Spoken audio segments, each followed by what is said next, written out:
Oke,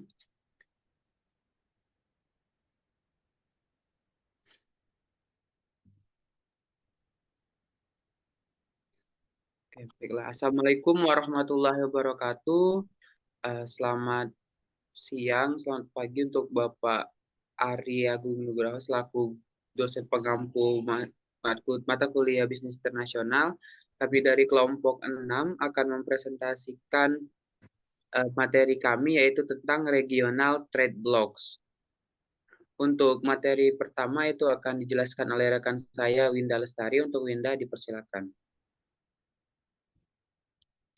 Baiklah, poin pembahasan, yaitu ada integrasi ekonomi, Uni Eropa, Perjanjian Perdagangan Bebas Amerika Utara, Persatuan Negara-Negara Asia Tenggara atau ASEAN, Asosiasi Perdagangan Bebas Eropa, Asosiasi Integrasi Amerika Latin, dan Asosiasi Asia Selatan untuk Kerjasama Regional atau SAARC. Selanjutnya,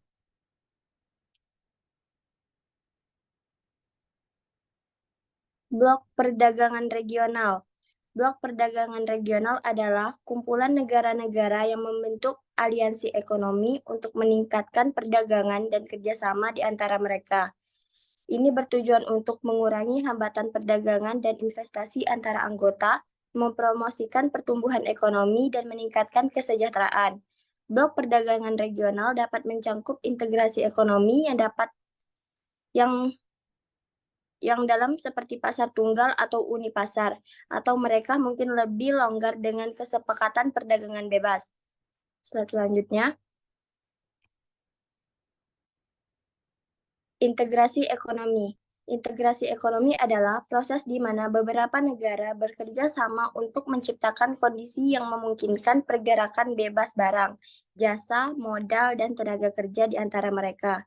Ini melibatkan penghapusan atau pengurangan hambatan perdagangan, seperti tarif dan kuota, serta harmonisasi kebijakan ekonomi, keuangan, dan moneter.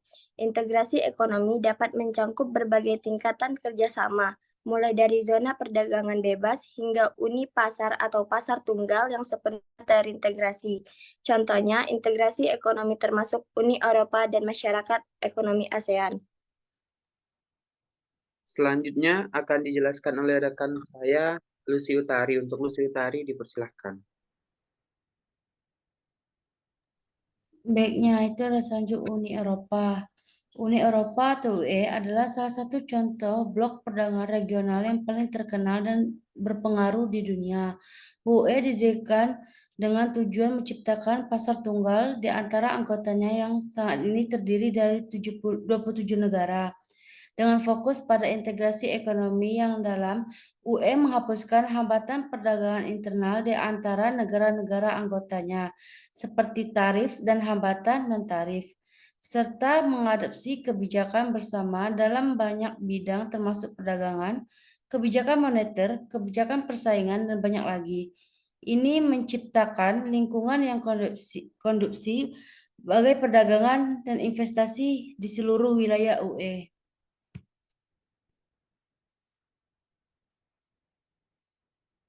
Selanjutnya itu ada Perjanjian Perdagangan Bebas Amerika Utara.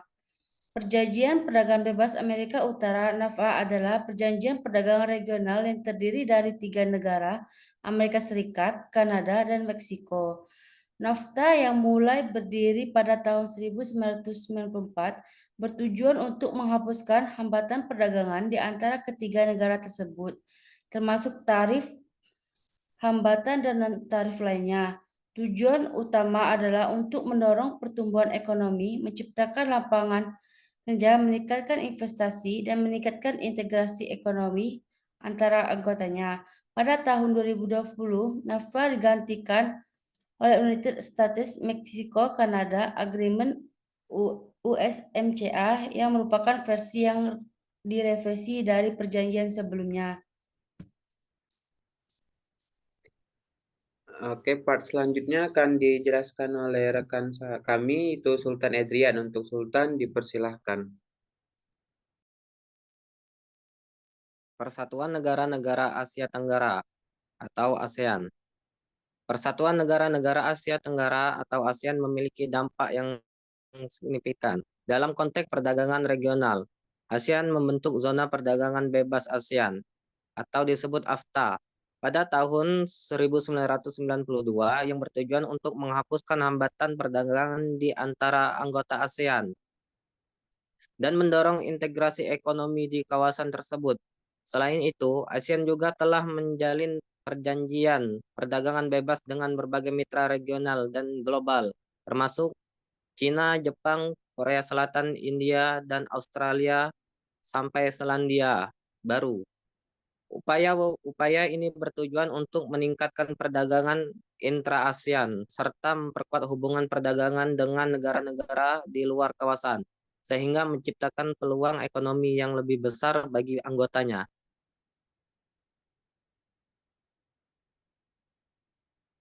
Next.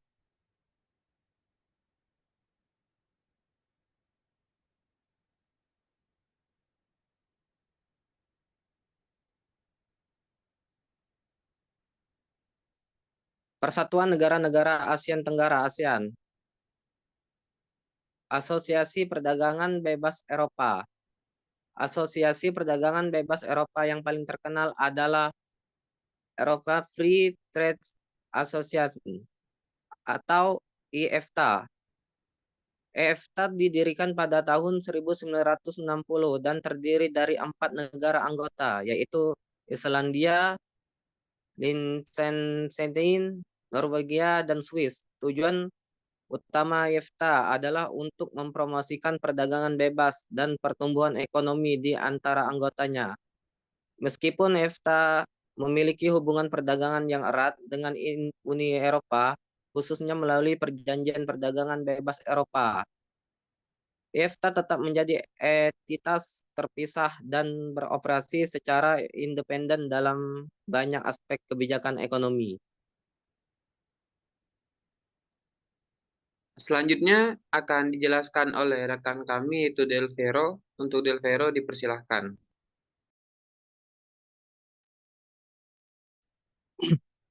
Asosiasi Integrasi Amerika Latin. Salah satu asosiasi integrasi Amerika Latin yang terkenal adalah Mercosur, singkatan dari Mercado Común del Sur atau Pasar Umum Selatan. Mercosur didirikan pada tahun 1991 dan terdiri dari Argentina, Brazil, Paraguay, dan Uruguay sebagai anggota penuh. Sementara Bolivia, Chili, Kolombia, Ekuador, dan Peru memiliki status sebagai anggota yang sedang dalam proses.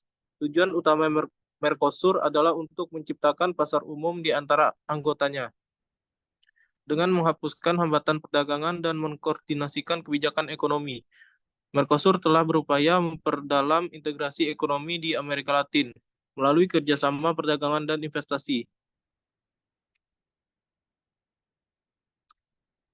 Selanjutnya, Asosiasi Asia Selatan untuk Kerjasama Regional atau disingkat SAARC.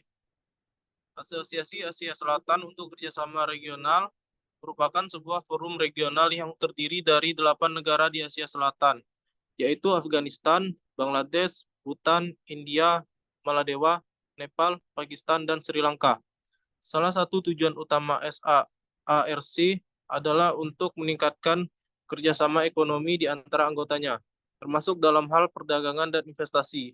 Meskipun SAARC belum mencapai integrasi ekonomi yang mendalam, seperti yang terjadi di beberapa blok perdagangan regional lainnya, seperti ASEAN atau Uni Eropa. Forum ini masih menjadi platform penting untuk dialog dan kerjasama regional di Asia Selatan.